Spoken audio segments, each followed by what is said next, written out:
Hello students. मैं इसका competitive exam का CUET का ये सेकंड वीडियो आपको दे रहा हूँ। और मैंने आपको बताया कि कॉम्पिटिटिव एग्ज़ाम के लिए है और MCQs और कॉम्पिटेंसी बेस के लिए भी आपको काम आएगा। तो इसका दूसरा पार्ट अपन देखते जाएंगे और 14 क्वेश्चन को अपन देख रहे हैं। इससे पहले आपने फर्स्ट मेरी वीडियो में देखा था। और जहाँ तक मैंने वीडियो डाले हैं इसके थ्योरेटिकल पार्ट के, मेरे यूट्यूब चैनल पे देख सकते हैं इसका पूरा। और उसी जैसे जैसे एक्सप्लेन करता गया हूँ वैसे वैसे मैंने उनके क्वेश्चनों को लिया है। तो the difference between the electrode potential of two electrodes when no current is drawn through the cell is called. तब हम उसको क्या कहते हैं? तो उसको अपन इलेक्ट्रोमोटिव फोर्स कहते हैं। क्लियर?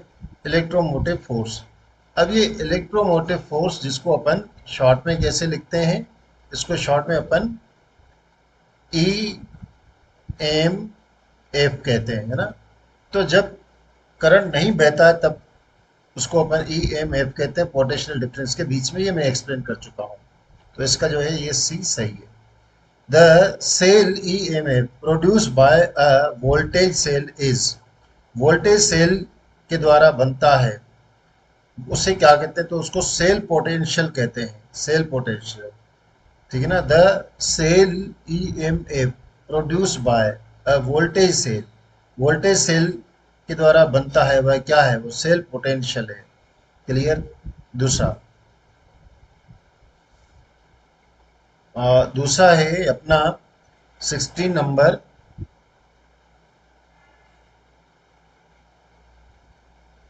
इसका थोड़ा मैं और पूरा डिटेल आपको बताने जा रहा हूँ कि सेल कैसे। For a voltaic cell, voltaic cell के लिए potential difference between the two electrode is called the cell potential. याद रखिएगा कि पोटेंशियल डिफरेंस दो इलेक्ट्रोडों के जब बीच में होता है तब अपन उसको सेल पोटेंशियल कहते हैं।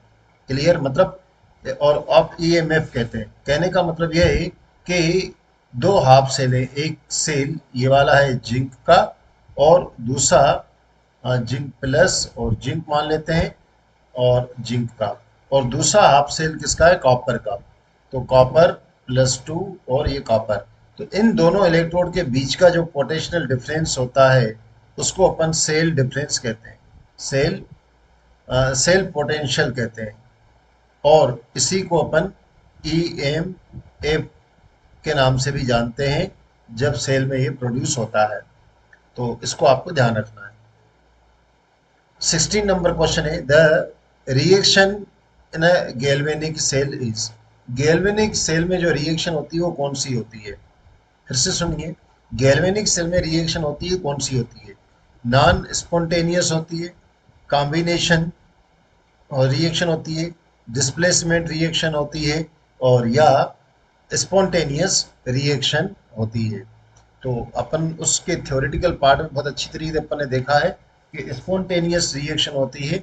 और मैंने MCQs में भी इसको आपको पहले बता दिया है। और इससे जो इलेक्ट्रिक करंट प्रोड्यूस होता है उसका जो यूज होता है वो स्पॉन्टेनियसली होता है, नॉन स्पॉन्टेनियसली होता है। क्लियर?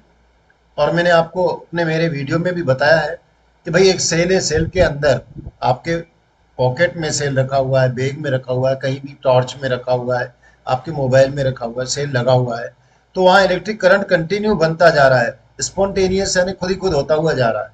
किंतु अगर आपसे इलेक्ट्रिक एनर्जी उसकी यूज करोगे तो ये आपके ऊपर डिपेंड करेगा, यानी कि नॉन स्पॉन्टेनियस होगा, कब स्विच ऑन करना है कब स्विच ऑफ करना है।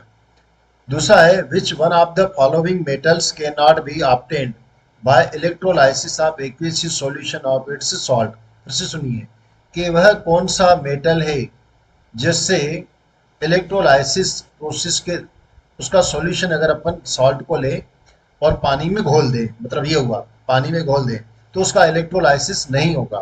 तो वो कौन सा है? तो भैया मैग्नीशियम है। मैग्नीशियम बहुत रिएक्टिव मेटल इनमें से, क्यों? बहुत रिएक्टिव मेटल है, तुरंत रिएक्ट कर लेता है, उनसे उससे रिएक्ट भी करता है। तो इसका इलेक्ट्रोलाइट नहीं होता है, इसके साल्ट का है ना। इसको ध्यान रखना है। तो अकॉर्डिंग इसका भी एक्सप्लेनेशन यहाँ पर मैंने लिया है, तो उसको भी अपन करते हैं। According to the reactivity series में magnesium has the highest oxidation potential followed by the aluminium, copper and silver. कहने का मतलब है कि मैग्नीशियम है उसका ऑक्सीडेशन पोटेंशियल बहुत ज्यादा होता है। दस the presence of electricity, water has more tendency to get reduced than metal। तो जब अपन उसमें पानी में डालते हैं तो क्या हो जाता है कि जो पानी होता है, वाटर होता है, वो मैग्नीशियम से ज्यादा उसकी कैपेसिटी होती है रिड्यूस होने की, मतलब वाटर रिड्यूस हो जाता है, मैग्नीशियम रिड्यूस नहीं हो पाता हाईएस्ट ऑक्सीडेशन पोटेंशियल होने के कारण। तो यह अपन को ध्यान रखना है। मैग्नीशियम क्या है, हाईएस्ट ऑक्सीडेशन पोटेंशियल है, ठीक है ना। और उसके बाद ये है, तो कह रहा है कि जो इलेक्ट्रिसिटी अगर पास की जाती है कि प्रेजेंस में, इलेक्ट्रिसिटी की प्रेजेंस में पानी जो रहता है, वाटर जो रहता है, वो रिड्यूस ज़्यादा हो जाता है मैग्नीशियम के कंपैरिजन में। इसको अपन को याद रखना है। नेक्स्ट है, if a salt bridge is removed between the half cell then voltage. अगर सॉल्ट ब्रिज को अपन रिमूव कर दें, किसमें से, दोनों सेलों के बीच में से, तो क्या होगा, ड्रॉप टू जीरो, तो उसका वोल्टेज क्या हो जाएगा, वोल्टेज गिर के जीरो हो जाएगा, याद रखिएगा, वोल्टेज गिर के जीरो हो जाएगा। फिर से सुनिए, सॉल्ट ब्रिज को हटा दें, जैसे ये है दो हाफ सेल है और इसमें अपन इस तरीके की सॉल्ट ब्रिज लगाते हैं, तो सॉल्ट ब्रिज को अगर हटा देंगे तो क्या होगा, तो उसका जीरो हो जाएगा। क्लियर, शायद ये आपको मैं इसको थोड़ा ऊपर कर देता हूँ, ठीक है ना। तो सॉल्ट ब्रिज जो है क्या हो जाएगा, ये सॉल्ट ब्रिज जो है वो आपका जीरो हो जाएगा।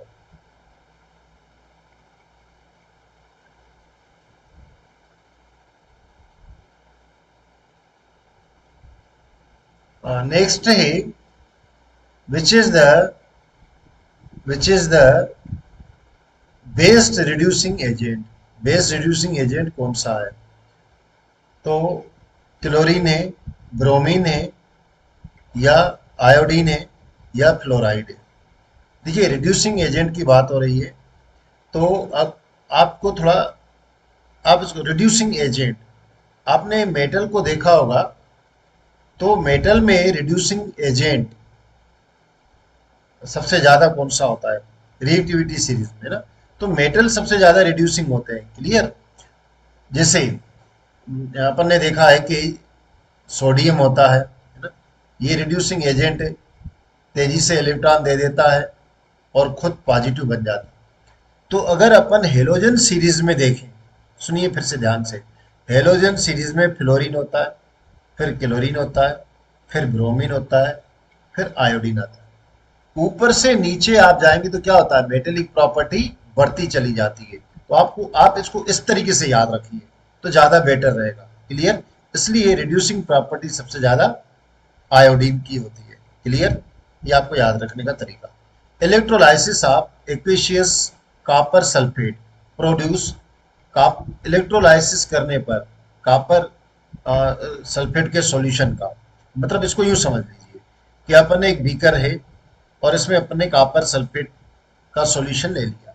क्लियर, और फिर इसमें अपन क्या करते हैं, इसमें अपन इसका अपन इलेक्ट्रोलाइसिस करवा देते हैं, ठीक है ना, इलेक्ट्रोलाइसिस करवा देते हैं, इसमें इलेक्ट्रिक करंट पास कर देते हैं। तो क्या होगा, किराए के डिक्रीज इन पीएच, तो पीएच डिक्रीज हो जाएगा। अब सोचने की बात है कि पीएच डिक्रीज होगा या नहीं होगा। फिर कह रहा है कि B H2SO4 in the solution, तो क्या हो जाएगा कि electrolysis of copper sulphate, copper sulphate का इलेक्ट्रोलाइसिस किया जाएगा, तो सॉल्यूशन में क्या हो जाएगा, क्या क्या हो जाएगा, सॉल्यूशन में प्रोड्यूस होगा, सल्फेट प्रोड्यूस क्या करेगा, तो ये बना देगा H2SO4 को प्रोड्यूस करेगा, H2SO4 को प्रोड्यूस करेगा कॉपर सल्फेट का, अगर अपन इलेक्ट्रोलाइसिस कर दें सॉल्यूशन में। क्लियर, एक्चुअली क्या होता है कि कॉपर सल्फेट, ये कॉपर सल्फेट, ठीक है ना, और इसको अपन ने वाटर में ले लिया।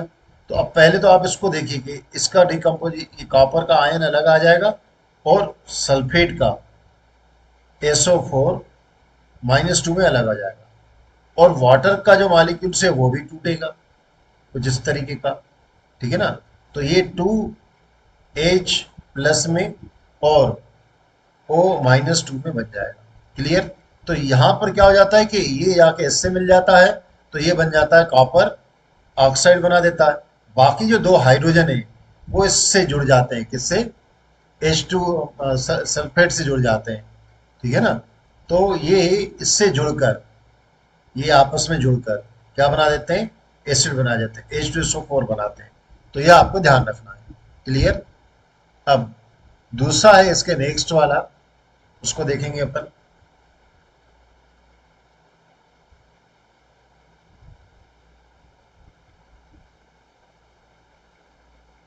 किराए की गिव देट, ये रिएक्शन दी है, थोड़ा सा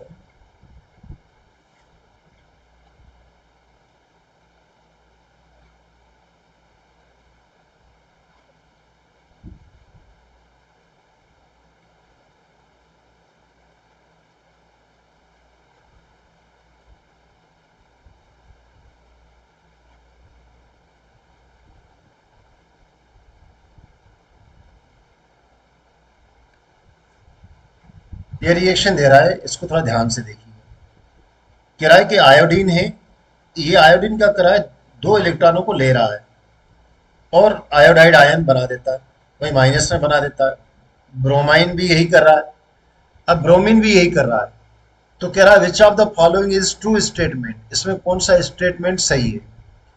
देखिए, अगर हम बात कर रहे हैं कि 0.54, ठीक है ना, और दूसरी बात करें 1.09, ठीक है ना, आप इसकी इसकी वैल्यू को देखिए बस।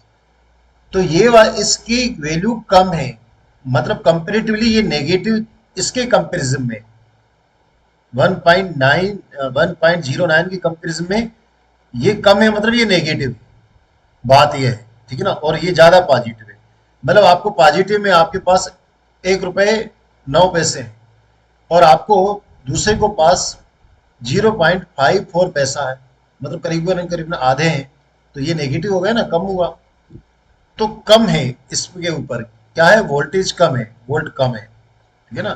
तो कह रहा है कि यहाँ पर जो है ना इलेक्ट्रोड पोटेंशियल वोल्टेज, वोल्ट मैंने कहा बोले, electrode potential, standard electrode potential, इसकी वैल्यू कम है, इसकी आयोडीन की।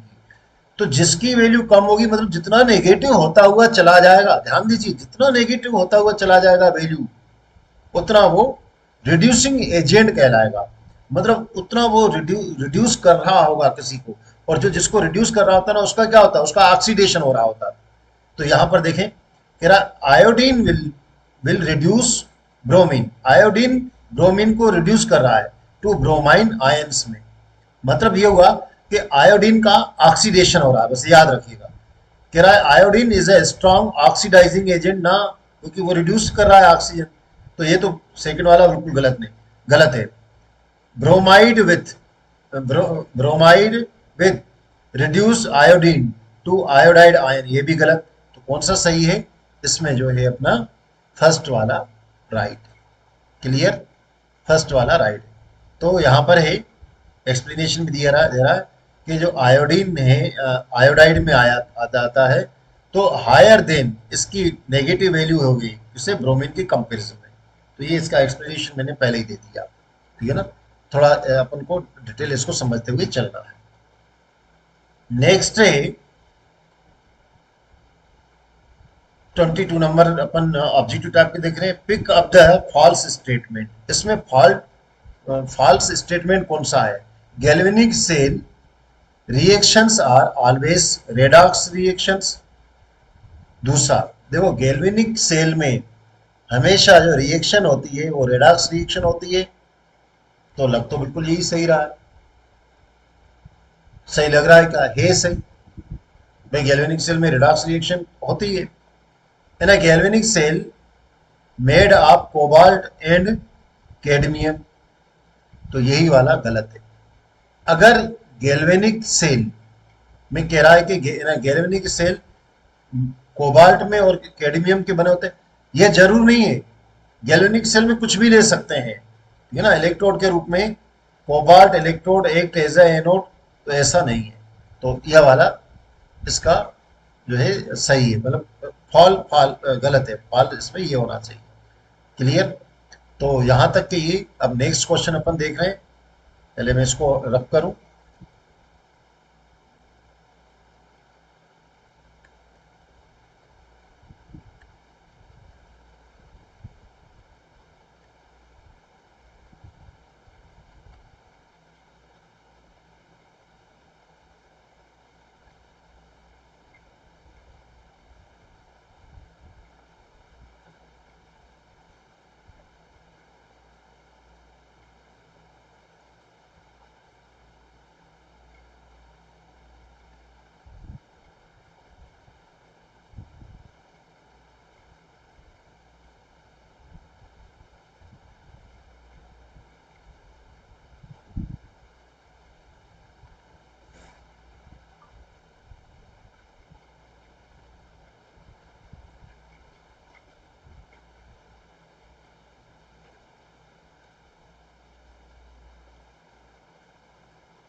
तो यहाँ तक कि आज के लिए इतना कर देते हैं, और इसके बाद नेक्स्ट आप इसका वीडियो देखेंगे जिसमें न्यूमेरिकल भी आपको मिलेंगे।